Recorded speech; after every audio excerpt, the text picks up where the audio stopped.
오늘 우리에게 주시는 하나님 말씀 마태복음 11장 25절에서 30절까지의 말씀입니다.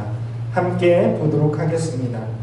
그때 예수께서 대답하여 이르시되 천지의 주제이신 아버지여, 이것을 지혜롭고 슬기 있는 자들에게는 숨기시고 어린아이들에게는 나타내심을 감사하나이다.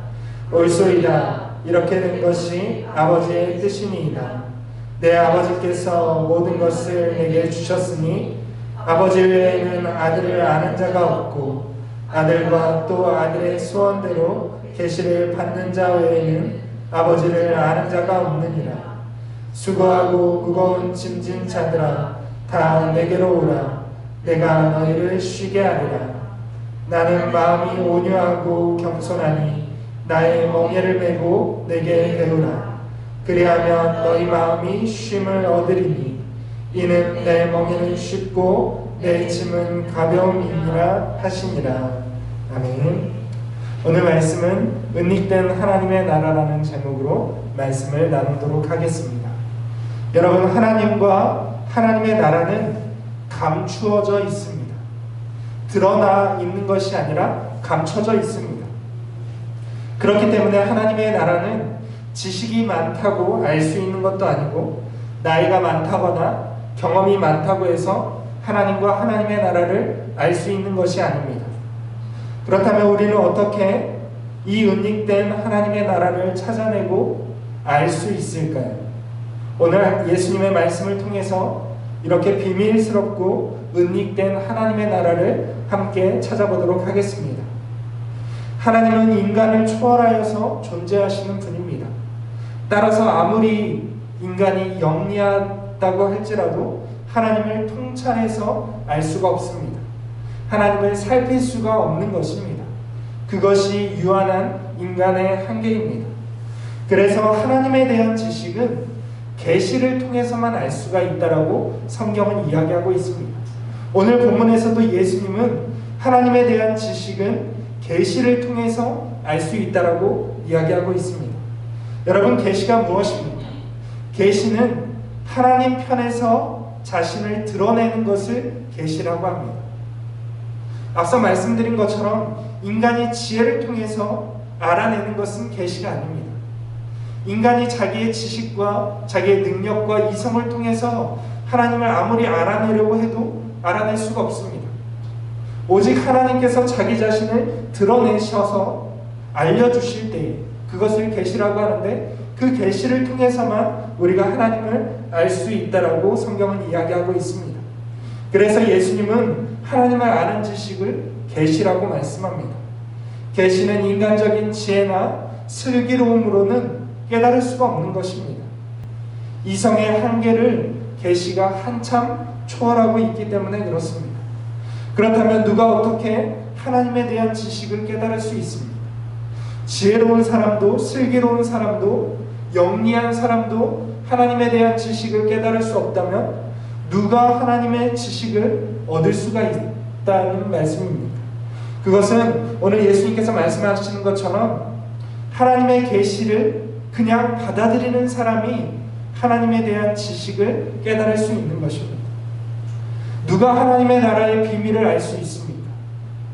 예수께서 우리에게 주신 하나님의 계시, 그것을 받아들이는 사람만이 깨달을 수 있다는 것입니다. 그런데 여기에 한 가지 문제가 있습니다. 스스로 지혜롭고 슬기롭다라고 생각하는 사람들, 내가 스스로 똑똑하고 내가 스스로 사리를 분별하고 판단할 수 있다라고 생각하는 사람들은 계시를 받아들이기 어려워합니다. 어째서 그렇습니까? 자신의 지식과 자신의 지혜를 계시가 초월하고 있기 때문에 그 자신의 이성을 초월하는 계시를 받아들이기 힘든 것이죠. 그런데 반대로 자기를 의지하지 않는 사람들이 있습니다. 예수님이 뭐라고 말씀하고 있습니까? 어린아이들과 같은 자. 어린아이들의 특징이 무엇일까요? 어린아이들의 특징은 의존되어 있다는 것입니다. 어린아이들은 누군가에게 의존하면서 살아갑니다. 스스로의 지식과 지혜를 100% 신뢰하지 않는 자들이 어린아이들과 같은 자들입니다. 자기의 부족함을 알기 때문에, 한계를 알기 때문에 누군가에게 의지하는 것이죠. 오늘 계시에 대한 사람들의 태도도 바로 이런 어린아이들과 같은 특징을 가졌을 때에 계시를 받아들일 수 있다는 것입니다. 계시에 의존하는 어린아이와 같은 자들이 하나님과 하나님의 나라를 깨달을 수 있다는 것입니다. 여러분, 예수님은 우리가 지난주에 살폈던 것처럼 갈릴리에서 1년여 동안 사역을 했습니다. 복음을 가르치셨고 사람들에게 하나님 나라의 능력을 나타내셨습니다. 하나님의 권능을 보여주셨습니다. 그럼에도 불구하고 많은 사람들이 예수님의 복음에 반응하지 않았다는 것입니다. 예수님은 그들의 교만을 지적했습니다. 그들은 스스로 지혜롭다고 생각하고 스스로 깨달을 수 있다고 생각하고 스스로의 풍요에 만족하며 살아갔습니다. 그렇기 때문에 하나님 나라를 깨달을 수 없었던 것입니다. 그런데 그 중에서도 일부의 사람들은 하나님 나라의 복음을 전적으로 수용하고 의지하는 사람들이 있었습니다. 이 사람들은 하나님 나라의 비밀을 깨닫게 되었습니다. 예수님을 어린아이들처럼 의지하는 사람이 하나님을 알고 하나님 나라의 비밀을 깨닫게 되는 것입니다. 예수님은 하나님과 어린아이들과 같은 순전한 사람들 사이에 유일한 중재자가 되십니다. 하나님에 대한 지식은 다른 방법으로는 우리가 알 수가 없습니다. 예수님이 이렇게 말씀하십니다. 하나님에 대한 지식, 이것은 예수님을 통해서만 이 진리에 접근이 가능하다라고 말씀합니다. 여러분, 하나님 나라의 비밀은 모든 사람에게 주시는 것이 아니라 예수님의 계시와 말씀을 듣고 택함을 받은 소수의 사람들만이 소유할 수 있는 것입니다. 여러분, 그래서 이 복음을 동일하게 듣고도 어떤 사람은 믿지 않고 어떤 사람은 믿는 길로 나가는 것입니다. 여러분, 저와 여러분들은 어떻습니까? 이 하나님의 계시는 우리에게 매주일 말씀을 통해서 주어지고 있습니다. 이 계시를 어린아이와 같이 순전한 마음으로 받아들이는 자는 계시를 깨닫게 됩니다. 그러나 스스로의 지혜로서 판단하려는 자는 결국 믿지 못하게 될 것입니다. 우리에게 이 하나님 나라의 계시를 순전한 마음으로 깨닫는 어린아이와 같은 저와 여러분들이 될 수 있기를 주님의 이름으로 축원을 드립니다. 그래서 예수님은 이제 자신에게로 사람들을 초청하고 있습니다. 말씀드린 것처럼 하나님과 하나님 나라를 아는 것은 예수님을 통해서만 알 수 있기 때문에 예수님은 자신에게로 초청하고 있는 것입니다. 나에게 오라. 이것은 나를 통해서 하나님께로 가자라는 초청입니다. 그렇기 때문에 예수께로 가야만 하나님을 알게 되는 것입니다. 그러면서 예수님은 초청하는 사람들을 특징 짓고 있습니다. 예수님이 어떤 사람들을 초청하고 있습니까? 오늘 28절 말씀에 보면 예수님은 수고하고 무거운 짐진 자들을 초청하고 있습니다. 예수님은 수고하고 무거운 짐진 자들에게 자신에게 오라고 초청하고 있습니다. 그러면 수고하고 무거운 짐진 자들은 누구일까요? 우리가 생각할 때 인생에서 수고하고 무거운 짐진 사람은 아마 자기 자신이라고 생각할 것이죠. 아마 우리는 각자 내가 수고하고 무거운 짐을 진 채 이 땅을 고통스럽게 살아가고 있다라고 대부분의 사람들은 생각할 것입니다. 오늘 이 예수님의 말씀을 우리가 볼 때 아마도 로마의 압제 가운데서 사회 경제적으로 고통당하는 사람들을 예수님이 초청하고 있다라고 우리가 생각할 수 있습니다. 그런데 사실 유대인들에게 이 말씀은 수고하고 무거운 짐을 진 자라는 말씀은 특별한 의미를 갖는 말씀입니다. 단순히 사회 경제적으로 고통당하는 사람, 가난한 사람을 뜻하는 것이 아닙니다. 왜냐하면 유대인들은 어린아이가 13살이 되면 성인식을 치르게 했습니다. 유대인들은 만 13세가 되면 성인식을 치르고 정식으로 어른이 되는 것입니다.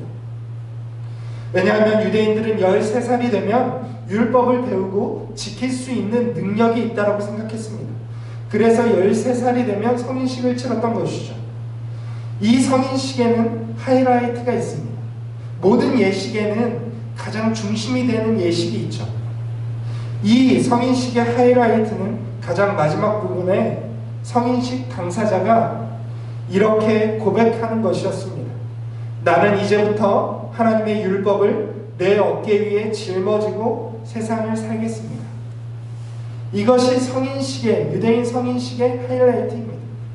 내가 율법을 어깨에 짊어지고 이제부터 살겠습니다 라는 각오를 사람들 앞에 고백해야 했던 것입니다. 이들의 성인식의 멘트를 보면 우리는 유대인들이 율법을 지키는 삶에 대해서 어떻게 생각했는지 알 수 있습니다. 유대인들이 율법을 지키는 것을 결코 쉽게 생각하지 않았습니다. 여러분, 유대인들은 그 율법을 자기의 짐으로 생각했습니다. 그리고 무거운 짐으로 생각했습니다. 여러분, 멍에가 무엇인지 아십니까? 멍에라는 것은 무거운 짐을 나르기 위한 도구입니다. 무거운 짐을 쉽게 나르기 위해서 멍에를 지는 것이죠. 우리가 아는 멍에는 소 2마리가 멍에를 양쪽에 이고 뒤에 쟁기를 찬 채 밭을 가는 것이죠. 그런데 고대에는 사람도 멍에를 맸습니다. 아마도 오늘날 우리나라에 있는 지게와 같은 원리죠. 사람도 멍에를 지면 무거운 짐을 쉽게 나를 수 있는 것이죠. 그렇기 때문에 이 유대인들이 생각했던 율법은 바로 무거운 짐이었습니다. 지키기 어려운 것이었고 그것이 요구하는 바를 다 이루기 위해서는 굉장히 고통스러운 시간을 견뎌야 된다고 생각했습니다. 그뿐만 아니라 예수님 당시에는 바리새인들과 서기관들은 율법 위에 하나를 더했습니다. 율법주의적인 해석을 더한 것이죠. 율법이 요구하는 여러 가지 율법의 요구들 뿐만 아니라 율법주의적인 해석을 더해서 사람들에게 더 많은 것들을 지켜야 한다라고 요구했습니다. 율법에 대한 종교 지도자들의 해석은 율법에도 없는 어려운 의무들을 부과했습니다. 그래서 예수님이 볼 때에 당시의 유대인들은 수고하고 무거운 짐을 진 채, 율법의 짐을 진 채 살아가는 사람들이었다는 것입니다. 우리가 살아가는 인생에서 경제적인 어려움도 물론 무거운 짐이 될 수 있습니다. 그러나 이 종교적인 짐은 훨씬 더 무거운 짐입니다. 예수님은 바로 그렇게 종교적인 무거운 짐을 진 채 율법이 요구하는 것들을 이루기 위해서 수고하고 애쓰는 사람들을 향해서 이렇게 말씀하고 있습니다. 내게로 오라. 내가 너희를 쉬게 하리라. 여러분, 예수님은 새로운 멍에와 짐, 자신의 멍에와 짐을 주겠다라고 말씀합니다. 그것이 바로 복음입니다. 여러분, 율법과 복음은 전혀 다른 것이죠. 율법은 사람들을 고통스럽게 하고 사람들에게 무거운 짐이었으나 예수님이 주시는 복음은 가벼운 것이고 사람들에게 쉼을 주는 것입니다. 예수님은 이렇게 말씀합니다. 내 멍에는 쉽고 내 짐은 가볍다. 여러분, 예수님은 복음은 쉽고 복음은 가볍다라고 말씀하고 있는 것입니다. 여러분, 그렇습니다. 여러분, 멍에라는 것은 짐의 양에 따라서 수고가 결정됩니다. 짐이 가벼우면 당연히 그 멍에를 지는 것이 쉽습니다. 율법의 짐은 무겁지만 예수님이 주시는 복음의 짐은 가볍다라는 것입니다. 왜 그렇습니까? 왜냐하면 복음은 예수님께서 십자가에서 이루신 구원을 믿고 따르는 것이기 때문에 그렇습니다. 여러분, 율법은 자기 자신이 율법의 요구를 다 이루어야 합니다. 내가 해야 하는 것이죠. 내가 율법대로 살아야 하는 것입니다. 율법을 다 지켜야 되는 것입니다. 99가지의 율법을 지켰더라도 한 가지의 율법을 지키지 못하면 율법의 요구를 이루지 못하는 것입니다. 그러나 복음은 다릅니다. 복음은 이미 예수님께서 십자가에서 모든 것을 다 이루셨습니다. 바로 그것이 복음입니다. 예수님을 믿고 따르는 것이 복음의 요구의 전부라는 사실입니다. 여러분, 율법의 짐은 너무나도 무겁습니다. 율법을 지킴으로써 구원을 얻으려는 시도는 가상하게 느껴지지만 저주입니다. 사람은 율법의 요구를 다 이룰 수 없기 때문에 그렇습니다. 그렇기 때문에 사람에게는 복음이 필요합니다. 예수님은 율법의 저주를 복음으로 대체하고 있습니다. 예수님은 율법을 따라 살던 유대인들에게 이제는 복음을 따라 살라고 부르고 있습니다. 내게로 와서 배우라. 예수님이 이렇게 말씀하시면서 사람들에게 복음을 통해서 하나님의 뜻대로 살아가는 방법을 배우라고 말씀하고 있습니다. 여러분, 그렇습니다. 예수님께로 나와서 복음을 배우는 사람, 하나님의 뜻대로 복음을 통해서 살아가는 사람에게 쉼이 주어지는 것입니다. 쉼은 아무에게나 주어지지 않습니다. 우리의 인생의 안식은 아무에게나 주어지는 것이 아닙니다. 예수님의 복음을 따라 사는 사람에게 진정한 안식과 쉼이 주어지는 줄로 믿습니다. 우리가 예수님의 복음을 따라 살 때에 율법이 주지 못하는 진정한 평화와 안식을 얻게 될 것입니다. 여러분, 그렇습니다. 이 세상에서 안식을 누리는 유일한 길은 복음을 믿고 따르는 것뿐입니다. 예수께서는 우리에게 우리의 짐을 대신 져준다라고 약속하지 않았습니다. 여러분, 우리가 우리의 짐을 예수님께 대신 맡길 수는 없는 것입니다. 여러분, 우리는 우리 각자의 짐을 져야 합니다. 우리 각자가 복음을 배우고 복음을 따라 살아야 하는 것이죠. 예수님이 우리를 대신 살아줄 수 없습니다. 예수님은 내게 와서 배우라고 분명하게 말씀하셨습니다. 복음을 배우라고 말씀하셨습니다. 여러분, 복음을 배우지 않고는 복음을 따라서 살 수 없는 것이죠. 여러분, 복음을 알지 못하는데 어떻게 우리가 복음을 따라서 살 수 있겠습니까? 그래서 예수님의 복음을 받아들이는 사람은 필연적으로 제자의 길을 걸어야 하는 것입니다. 제자는 무엇입니까? 스승에게 배우는 사람입니다. 여러분, 예수님의 제자는 예수님에게 복음을 배우는 사람들입니다. 여러분, 우리가 이 복음을 배우고 이 복음을 따라 살아갈 때에 우리에게 진정한 쉼과 안식이 주어질 것입니다. 여러분, 진정한 안식은 죄로부터의 해방입니다. 사실 우리에게 가장 무거운 짐은, 우리를 가장 고통스럽게 하는 것은 죄의 짐입니다. 여러분, 사회 경제적인 짐은 그리 무거운 것이 아닙니다. 그러나 죄의 짐은 우리가 영원히 벗어날 수 없는, 우리를 짓누르는, 우리를 얽어매는 감옥입니다. 이 죄의 짐, 이 죄의 짐으로부터의 해방은 예수님이 주시는 복음의 짐을 질 때에만 해방될 수 있는 것입니다. 여러분, 우리가 이 복음의 짐을 질 수 있기를 원합니다.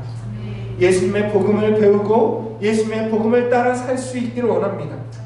우리가 그 복음을 따라 살 때에 우리에게 영원한 안식이 주어질 줄로 믿습니다. 예수께서 우리에게 주시기를 원하시는 그 참 쉼과 안식을 누리며 살아가시는 저와 여러분들 될 수 있기를 주님의 이름으로 축원을 드립니다.